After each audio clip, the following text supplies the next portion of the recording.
Written by Jacob Cordtz and read by Molly Oblivion.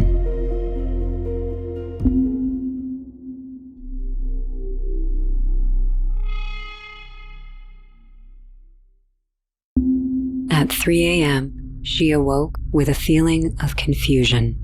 The source was seemingly normal, familiar, but just wasn't right in the context of space and time. It was the curious voice of a child outside her house, a child asking questions, a child responding to answers despite the absence of a second voice. She put on her nightgown and boots, grabbed a torch, and headed outside. The air was icy when Kelly found her 10-year-old son alone in the backyard. In bare feet and pajamas, Sean stood staring up at a leafless tree. His back remained turned toward her. He glanced over his shoulder. "Hi, Mom." Kelly stepped up beside him and saw a rope in his hands. He had created a figure-8 loop. On the ground next to his feet was a rope tied in a handcuff knot, and beside that, a rope tied into a bowline knot. "Who were you talking to?" asked Kelly. "Charlie." "Charlie?" "He's a sailor. He missed his ship, so now he's teaching me how to tie knots. I know 3 types now." Confused, Kelly glanced around the yard. There was definitely no one around. She looked over the fence into the yard of the Radcliffes. Quiet. Empty. She looked over the fence into the yard of the Wentworths. Quiet. Empty. Kelly moved up the driveway and entered the front yard. She glanced at the front steps of the house. She headed out onto the street and faced the T-junction. Nothing up the road and nothing to her left or right. Not even a car parked on the road. She returned to the backyard and approached Sean. He was in deep concentration, working on a 4th knot and humming an unfamiliar tune. She remembered hearing about a drifter who had been wandering around town. He had slept on various properties and had been seen coming out of tree huts and crawl spaces. She glanced over at the woodshed and got the feeling that someone was inside. Kelly moved toward the woodshed, aimed the torch at the pitch-black space, and moved the beam of light around. A couple cockroaches scurried off the firewood, and in a corner, a spider backed into its web. There was no drifter, no human threat. She returned her attention to Sean, who had tied 2 pieces of rope together. "That's clever," Kelly said. "Where did you learn that?" "I told you. Charlie showed me how to do it." "Oh. And where is Charlie right now?" "He left." "Okay. What does Charlie look like?" "He has 2 eye colors. One brown, one blue." "Yeah? What else?" He has a scar on the top and bottom of his blue eye. It's very long, reminds me of a purple lightning bolt. But you told me it's rude to talk about people's scars, so I won't talk about it anymore." "That's right. Good boy. But I still want to know more about this Charlie. Tell me more." "Well, he has a tattoo on his neck, an anchor, and he has a tattoo on his knuckles. The letters BOUND. Something stirred within Kelly. A hint of dread. Sean must have seen it on her face. "Mom, are you okay?" Kelly scoffed as she snapped out of her ludicrous thoughts. She glared at her son, grabbed one of his ears, squeezed just enough to create a little discomfort. Sean nervously giggled. "You know, you shouldn't be out here at this time," she said. "I'm sorry." "Go inside, get to bed, and do not come out here again." Sean was about to head in when Kelly placed a trembling hand on his shoulder. She took the rope from his hands. "I love you." "I love you too, Mom." After Sean went into the house, Kelly headed back out onto the street and scanned the T-junction. In the distance, a cat cut through the amber of the streetlight. She headed into the house, lay in bed, but did not sleep for the rest of the night. For the first time in years, she thought about Charlie and what he had done to her. The next evening, Kelly was taking the garbage bags to the curb when she noticed something on the footpath a few meters away. As she approached the object, she thought it was a short piece of rope, but as she drew closer, she discovered a plaited ponytail with a scarlet hair tie around it. No, she whispered. He was gone. He couldn't hurt her anymore. The hum of an engine caused her to glance up the street. Along the road, heading in her direction, was a black four-wheel drive. The horn honked numerous times. Then the car pulled up beside her and the driver gave her a cheeky grin. It was Robbie, her boyfriend of 10 months. "What are you doing out here? You told me you'd quit working the streets." She attempted to laugh at his joke, but he saw right through it. "Babe, you okay? What's up?" Something very strange is going on. She glanced at the pavement, but the ponytail was no longer there. In the bedroom, Robbie sat in an armchair and kicked off his boots. Kelly sat facing him from the edge of the king-size bed. She told him about finding Sean outside at 3 a.m. and how it sounded like he was talking to someone, but found him alone. "In the backyard," Robbie said. "At least he was still on the property. As for talking to himself, there's nothing wrong with that. I used to talk to myself all the time when I was a kid. Sometimes I still do. You know, when I'm practicing my New York gangster accent in the mirror." Robbie chuckled. Kelly wasn't convinced. Sean told me he was talking to someone called Charlie, and that would have been fine, but he described the exact features of a bastard who I pray is burning in hell. "Whoa, what?" Robbie sat up in his chair. "What are you talking about?" Kelly told Robbie her story. "I'm 17. Dad asks me to deliver stock to a customer. I take the old farm truck and head out into the country near White Rock Mountains. The sun has long disappeared and I'm still driving up and down various roads, completely lost and frustrated. Then the truck breaks down. I'm somewhere near Lake Waykall, and I've passed a petrol station about 100 meters back. I hope it's still open so I can use their landline to call Dad. I can see forecourt lights in the distance. Apart from that, there isn't much light on the long road ahead, a road flanked by pine forest. As I walk along the roadside on a narrow stretch of grass, I try to avoid the muddy roadside ditch. I must be about halfway there when a red glow appears in the trees. A brake light. I hear the slam of a car door. Don't think much of it. I just keep walking toward the petrol station. But I get the feeling I'm being watched. No, not just being watched. I'm being followed. Although I see no one, I can sense movement in the darkness of the forest. I pick up the pace. I get as far as being able to make out the letters of the petrol station sign. I can also see the place is closed up for the night. I turn back to look down the road. The scene is pitch black. I can't even see the farm truck anymore. All of a sudden, I feel something fall over my face. Something tightens around my neck. I fall into wet, high grass. I struggle so hard, but I can't fight it. My energy burns out. My mind fades away. I'm on my back as I wake up on a pile of hay. An amber light bulb flickers and sways on a cord hanging from a wooden beam. A silhouette cuts across the light.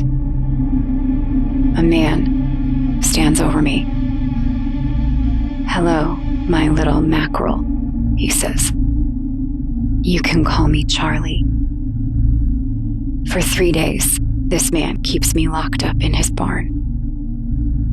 Robbie's breath caught in his throat. Then Sean appeared in the doorway. "Mom?" "Little man," said Robbie, "we're having an important discussion. Go work on some homework. We'll be with you soon." "When is dinner?" Without looking at him, Kelly replied, "Soon, darling." "But nothing is started," Sean said. "We'll order pizza," Robbie said. "Just give us a couple minutes, please." "Okay," Sean said playfully, then left them. When Robbie returned his attention to Kelly, she was rubbing an old scar on her wrist. He went over and sat next to her on the bed and took hold of her hand. It was cold and clammy. "Babe, what happened to you?" She glanced at him, then looked towards the window. He cut off my ponytail," she said. "Kept it in a jar. Told me it would be a memento. He stripped me, took a rope, flogged me how many times I can't remember. I just remember my back feeling raw and wet with blood. Then he left, but a few minutes later, he returned and talked to me as if nothing had happened, as if I were his best friend. As I lay barely conscious, he told me stories about his adventures at sea and the islands he had visited. He told me I should join him on his next trip." Robbie clenched his jaw and felt the muscles in his neck tighten. "One night, he bursts in, pulls me up to my feet, pushes me up against a wooden support post, ties me to the post with my back facing him. I can't see him, but I feel his filthy, rough hands running all over me." A look of revulsion formed on Kelly's face. Robbie's voice was barely a whisper. "He raped you?" Kelly felt a lump in her throat and simply nodded. "Kelly, I really don't know what to say," said Robbie. "Just that I'm so sorry this happened to you." There was a long moment of silence in which they sat there simply staring ahead at nothing in particular.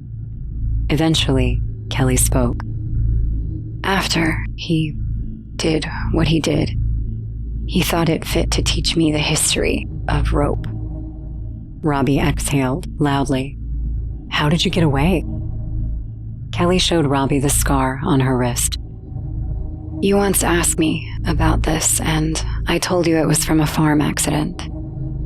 But the truth, Charlie had bound my hands with rope. Every time he left me, I would search for a way out. Buried in a pile of junk, I spotted a piece of scrap metal." She ran a finger across the old scar. "I did this, trying to cut myself free. I'm bleeding out. I know I only have one chance to get this right, or I'm dead. By the barn door, I wait. Wait for those footsteps outside. Wait to hear the rattling of chains. Wait to hear the turning of the key. Wait to see the inward movement of the barn door, revealing this monster and presenting my time to strike. Finally, after what seems like forever, the door swings open. I see the shock in his eyes when this angry bitch comes at him. With the piece of junk metal, I tear open his face. He shrieks, I kick him in the groin, and he falls back, crashing into a muddy pig trough. I run from the barn into a raging storm. He roars in agony and rage and tells me he's going to rip out my intestines, but soon his voice is distant. I run across paddocks, climb fences, race through trees. I'm breathless. My head spins. I approach a country road, and then I pass out.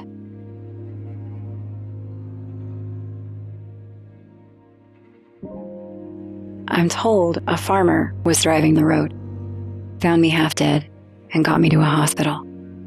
The following days are a blur of nurses, family visits, painkillers, police, and reporters. Despite being offered constant reassurance that I'll be safe, I can't help but think Charlie might sneak into the hospital in the middle of some night and get his revenge. Countless nightmares began. Robbie took Kelly's hand and kissed it.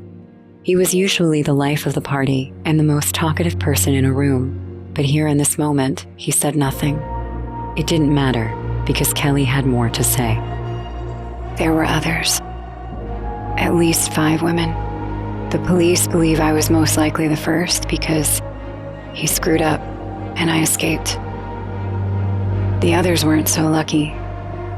With them, he had improved his methods. Eventually, Charlie was caught. He went to trial and was convicted. When he went to prison, the nightmares subsided, as did the constant looking over my shoulder. But true peace of mind came the day I found out he had been killed in prison. Someone had taken him, strung a rope around his throat, and hung him from a rafter. I hate to be someone who revels in death, but I needed it. His death set me free. I don't understand, said Robbie. I mean, if he's dead, whatever's going on with Sean is purely coincidence. Yeah, of course. It's ridiculous to assume otherwise.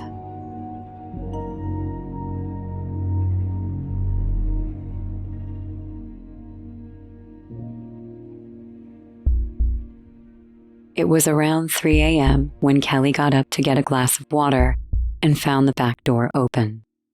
Frozen air drifted in and formed goosebumps on her arms. With caution, she walked towards the door and heard the voice of her son. She stepped onto the porch. Sean was in the backyard, talking to himself. No. Wait. She saw something. It was the silhouette of a man. It moved swiftly towards her son and vanished, so fast that she denied seeing it.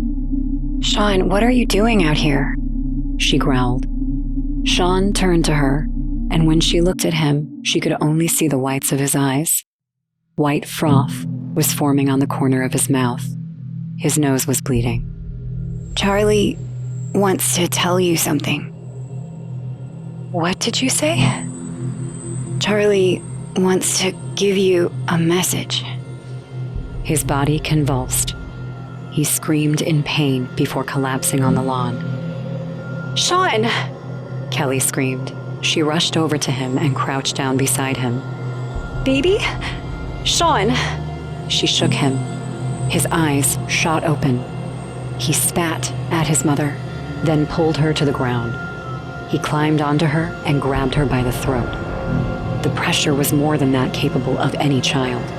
She gagged. She stared up at him in shock horror as she fell unconscious.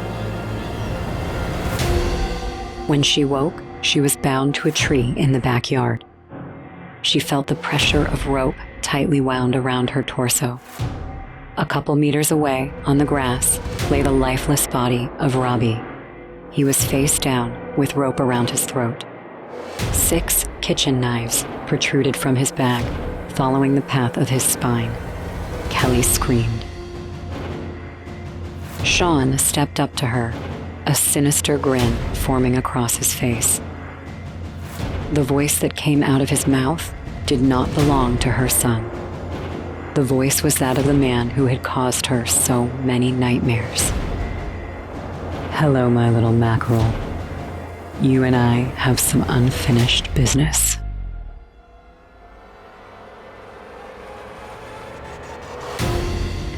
Rope, written by Jacob Cordtz and read by Molly Oblivion.